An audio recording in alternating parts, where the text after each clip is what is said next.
ఈరోజు అటువంటి 3 సంవత్సరాల నాడు జరిగినటువంటి ఒక పాత కేసుని మరలా తిరిగి ఆ వ్యక్తి ఎవడి మీదైతే ఆనాటి ప్రభుత్వం ఆ రోజు ఉన్నటువంటి అధికారులు కేసులు నమోదు చేశారో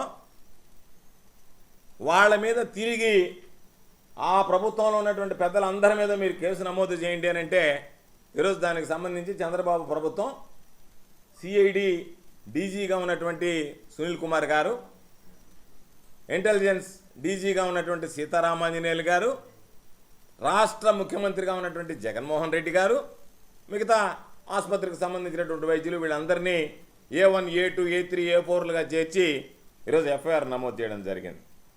ఇది కేవలం దురుద్దేశంతో రాజకీయ కక్షతోనే చేసినటువంటి ఎఫ్ఐఆర్. అంటే మీరు ఎటువంటి సాంప్రదాయాలకు తెరతీస్తున్నారు అనంటే ఈరోజు మీరు చేసేటువంటి దాడులు, మీ ద్వారా హింసకు గురవుతున్నటువంటి పాపం చనిపోతున్నటువంటి ఎంతోమంది వైఎస్ఆర్ కాంగ్రెస్ పార్టీకి సంబంధించినటువంటి నాయకులు, కార్యకర్తలు, సానుభూతి పరులు, రేపు ఎవరు బాధ్యత వహించాలి అంటే చంద్రబాబు బాధ్యత వహించాల్సినటువంటి పరిస్థితి ఏర్పడుతుంది. రాష్ట్రానికి ఎవరు జగన్మోహన్ రెడ్డి గారు ముఖ్యమంత్రిగా ఉన్నాడు కాబట్టి ఈరోజు ఆయన్ని కేసులో చేర్చారు.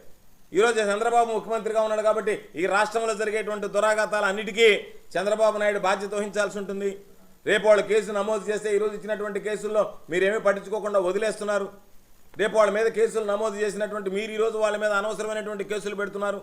వాళ్ళు తిరిగి మీ మీద కేసులు నమోదు చేస్తే రేపు మీరు ఎటువంటి సాంప్రదాయానికి పాత కేసులు ఎన్ని సంవత్సరాల నాడు అయిపోయినా సుప్రీంకోర్టు తిరస్కరించినా ప్రభుత్వం అనుకుంటే ఆ కేసులు మేము నమోదు చేసి మిమ్మల్ని దోషులుగా నిర్ధారించి మీ మీద ఎఫ్ఐఆర్లు నమోదు చేయడానికి సిద్ధంగా ఉన్నాం, గొంగ కేసులు పెట్టడానికి అని చెప్పి ఒక దుష్ట సాంప్రదాయాన్ని ఈ రాష్ట్రంలో నెలకొల్పినటువంటి వ్యక్తిగా ఈరోజు చంద్రబాబు నాయుడు గారు. అప్పటికే కేసుకు సంబంధించినటువంటి పూర్వాపరాలు అన్నీ చూసాం. అందుకే చెప్తున్నాం, పాలించే వ్యక్తి మారితే రాజ్యాంగం మారదు, పాలించేటువంటి వ్యక్తి మారితే, రాష్ట్రానికి ముఖ్యమంత్రి మారితే వ్యవస్థలో మార్పులు రావు. న్యాయం, చట్టం, ధర్మం వాటి కార్యక్రమాలను వాటి నిర్వర్తిస్తాయి తప్ప ఆయన మారాడు కాబట్టి ఆయనకు అనుగుణంగా చట్టాలు, న్యాయాలు మారవు. ఆయన మారాడు కాబట్టి ఆయనకు అనుకూలంగా ఉన్నటువంటి అధికారులు వేసుకోవచ్చు తప్ప న్యాయ సూత్రాలు కానీ సహజ న్యాయ సూత్రాలకు విరుద్ధంగా ఏ అధికారి కూడా ప్రవర్తించడానికి వీలు ఉండదు. కాబట్టి అటువంటి పరిస్థితుల్లో దాదాపుగా సుప్రీంకోర్టు స్పష్టంగా చెప్పింది ఆనాటికే 77 రోజుల తర్వాత అయినటువంటి ఈ కేసును విచారించడం సమయం వృధా అని చెప్పి పక్కన బారేసినటువంటి కేసు 3 సంవత్సరాల తర్వాత మరలా ఎఫ్ఐఆర్ కట్టి దాని మీద ఎంత దారుణమైనటువంటిదంటే జూన్ 4వ తేదీ ఫలితాలు వస్తే జూన్ 11వ తేదీ అంటే వారం రోజులు తిరగకుండానే రఘురామకృష్ణరాజు గారు ఈమెయిల్లో కేసు పంపించాడు.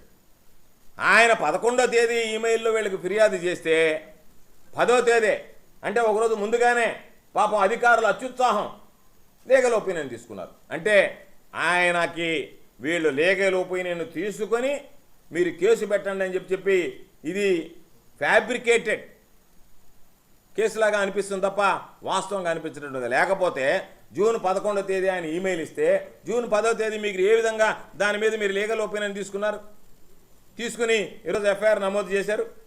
కాబట్టి ఇవన్నీ కూడా చూస్తే దుర్మార్గమైనటువంటి ఆలోచనతో, దుష్ట బుద్ధితో ఈరోజు చంద్రబాబు నాయుడు ప్రభుత్వం పనిచేస్తుంది అని చెప్పి మేము భావిస్తున్నాం. వీటన్నిటికీ ప్రధానమైనటువంటి కారణం కూడా లేకపోలేదు. కారణం ఏమిటి అంటే ఈరోజు చంద్రబాబు నాయుడు గారు చాలా హామీలు ఇచ్చాడు. ఇచ్చినటువంటి హామీల నేపథ్యంలో ఈరోజు నిన్ననే చూసాం, 2 రోజుల క్రితం నుంచి చూస్తున్నాం.